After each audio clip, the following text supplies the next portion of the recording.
அகதீஷாய நமகன் சொல்லிக்கோங்க. சொல்லிட்டு பணிஞ்சுக்கிட்டு வெற்றிவேல் முருகா, வீரவேல் முருகா, சக்திவேல் முருகா, அகஸ்தாய நமக. ஐயா ஐயா, அந்த கிழக்கு மேற்கு வடக்கு தெற்குன்னு சொல்கிறாங்க இல்லையா, அந்த வாசல்கள் வந்து அந்த காலத்தில் வந்து மனுஷங்க வந்து எப்படியெல்லாம் இந்த திசையில் தான் வாழணும், இந்த திசையில் தான் வாசல் வைக்கணுங்கிறதெல்லாம் அந்த காலத்தில் வாழலை. இப்போ வந்து ஆன்மீக ரீதியில் எடுத்துக்கிட்டான்னாக்கா வடக்கு பக்கம் தான் வாசல் இருக்கணும், தெற்கு பக்கம் தான் வாசல் இருக்கணும், ஒரு சிலருக்கு கிழக்கு பக்கம் தான் இருக்கணும், ஒரு சிலருக்கு மேற்கு பக்கம் தான் இருக்கணுங்கிறாங்க. ஆனால் ஒரு சிலர் நல்லாவும் இருக்கிறாங்க, ஒரு சிலர் வந்து சரியில்லாமலும் இருக்கிறாங்க ஐயா. மொத்தத்தில் பொதுவாக எங்கிட்டு வாசல் இருக்கு, அதுதான் பொதுவான விஷயத்தை வந்து ரெண்டே இதான் சொல்கிறாங்க. ஒன்று தெற்கு வடக்கு தான் இருக்கணுங்கிறாங்க, இது இருக்கக்கூடாதுங்கிறாங்க. இதுக்கு என்ன அது அகத்திய பெருமான்ட்ட கேட்போம். எங்கிட்டாம வாசல் இருக்கணும். ஆமாம், பொதுவானதுக்கு. இல்லாட்டி அவங்களாம் ராசி நட்சத்திரங்களுக்கு மாறுதா உண்மையில மாறுதான்னு கேட்போம்.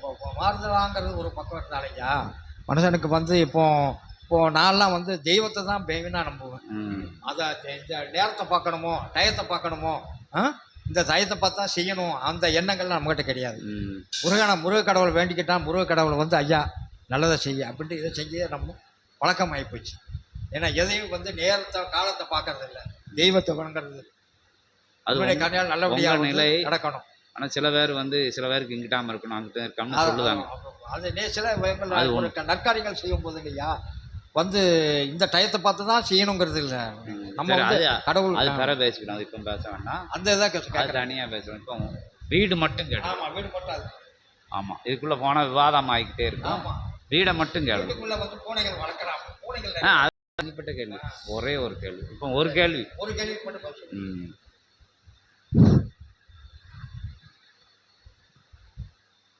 அதாவது வாயில் நிலைகள் வந்து இந்த திசையை நோக்கித்தான் இருக்கணுமா, இல்லாட்டி மேல் திசை நோக்கி, சில பேர் சூரியனோட வெளிச்சம் அது இதுன்னு சொல்லுதாங்க. எந்த திசையில் வீட்டிலோட வாயில் கதவு பொதுவான விஷயம் வைக்கணும், இல்லாட்டி ஒவ்வொருவோட ராசி நட்சத்திரங்களுக்கும் மாறுதா, அது வந்து அதுக்குள்ள உள்கேள்வி. உங்களுக்கு ஆண்டு இல்லை, இது உள்கேள்வி. சரி அது பின்னாடி வைக்கிறோம். இப்போ அந்த ராசி நட்சத்திரத்தை வச்சு கேட்காங்க. சின்ன வினாவாக இருக்கட்டும், என்ன ரொம்ப போனால் போய்கிட்டே இருக்கும், அதுக்கு அனுமதிக்க மாட்டாங்க. அகதீஷாய நமக.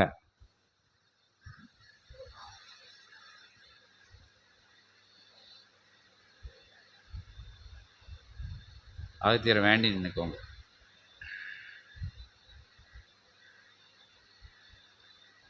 அருள் இறைநிலை தவழும் பிரபஞ்ச மகா சபைதனில்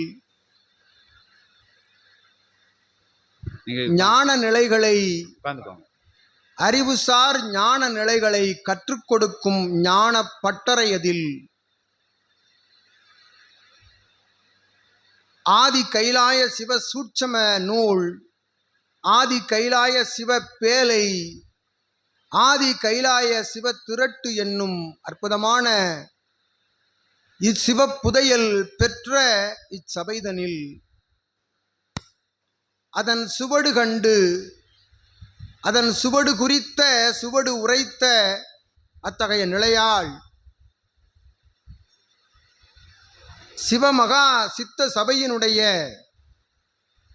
முதல் ஜீவனாடி தலமாக விளங்கிய கோவில் மாநகர் தனில் உடன் உரையாய் அமர்ந்திருக்கும் செண்பகவள்ளி பூவனநாதனுடைய அருள் நிறை இறைமங்கள ஆற்றலோடு தவழ்ந்து வரும் அற்புத பிரபஞ்ச மகா சபைதனிலே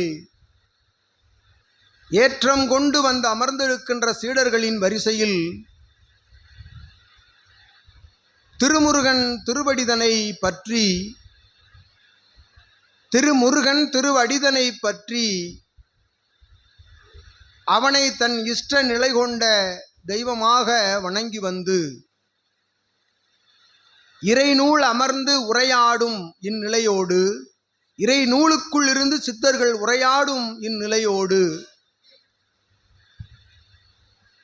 சிவ சற்சங்கம நிகழ்வோடு வந்தமர்ந்து தன் வினா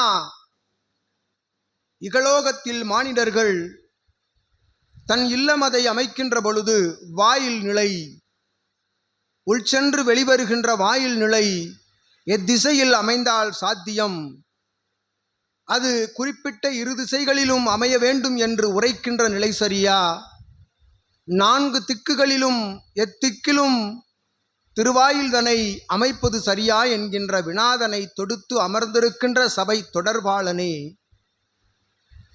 அகத்தியன் யாம் உரைக்கின்றோம்.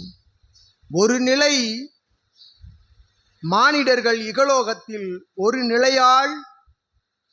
நிலையால் வலம் வருகின்ற மானிடர்களுக்கு, ஒரு நிலை என்பது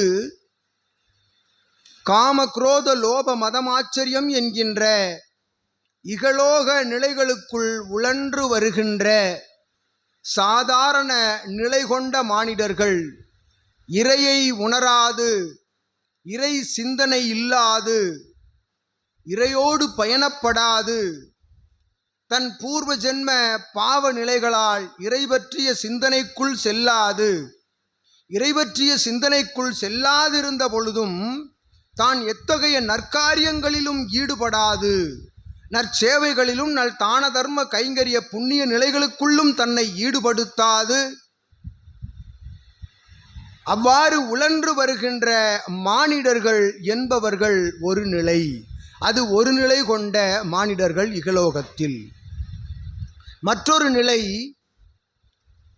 தான் பல்வேறு ஆலயத்தட வழி நிலைகளுக்கெல்லாம் சென்று பல்வேறு ஆலயங்களுக்குள் தான் கால்நடையாய் நடந்து சென்று பல நற்பயணங்கள் மேற்கொண்டு செல்லும் வழிகளிலெல்லாம் இறை ஆன்ம ஈக உரைகளை உரைத்து கொண்டு தான் காண்கின்ற ஏழை எளியோர்களுக்கு, முடவர்களுக்கு தன்னால் இயலாமல் தன்னிடம் கையேந்துகின்ற அத்தகைய மானிடர்களுக்கு தன் கரத்தில் உள்ள தன்னால் இயன்ற தானங்களை செய்து வந்தவர்களுக்கு, இவ்வாறு இறையோடு பயணப்படுகின்றவர்கள் நற்சிந்தனையோடு அற்புதமாய் தன்னுடைய முன்னோர் மூத்தோர்களுடைய பல ஜென்ம புண்ணியங்களோடு நடைபோடுகின்றவர்கள் ஒரு நிலை. அவர்கள் கர்ம வினைகளை, ஊழ்வினைகளை தன்னுடைய தான தர்ம கைங்கரியங்களால் மூழ்கடித்து அதனை வீழ்ந்தடித்து பல்வேறு ஜீவ ஏடுகளின் மூலமாக, இறை சொற்பொழிவாளர்கள் கூறுகின்ற அறிவுரைகளின் மூலமாக அதனை ஏற்று பெற்று தன்னால் இயன்ற கைங்கரியங்களை பிரபஞ்சத்திற்கு ஆற்றி வருகின்ற ஒரு மானிடர்கள் ஒரு நிலை. இரு நிலை இகலோகத்தில் தவழ்ந்து வந்து கொண்டிருக்கின்றது.